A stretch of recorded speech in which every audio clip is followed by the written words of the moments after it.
চলুন আজ একটা দারুণ ইংরেজি শব্দ শেখা যাক। এটা কিন্তু লক্ষ্য পূরণে খুব কাজে দেয়। এই ছেলেটির নাম করিম।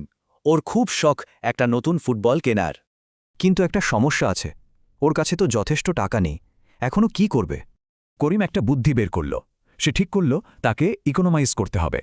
তো এই ইকোনমাইজ মানে কি? এর মানে হলো খরচ কমানো আর কোনো কিছু নষ্ট না করা। আচ্ছা, করিম কিভাবে টাকা জমাবে? সে ৩টা সহজ প্ল্যান বানালো। ১ নম্বর প্ল্যান, স্কুলে টিফিনের খরচ কমিয়ে ফেলবে। ২ নম্বর, রিকশায় না চড়ে হেঁটে স্কুলে যাবে।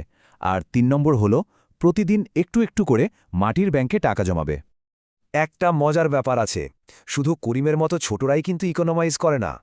পরিবার, এমনকি বড় বড় কোম্পানিও এটা করে। চলুন কয়েকটা উদাহরণ দেখি।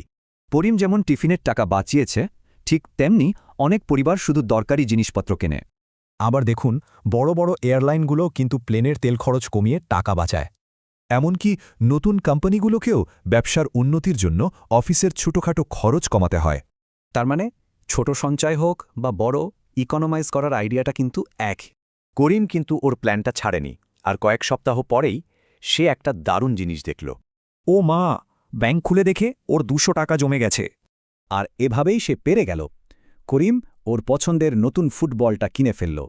তাহলে আমরা কি শিখলাম? ইকোনমাইজ মানে শুধু টাকা বাঁচানো নয়, বরং ভেবে চিন্তে খরচ করা।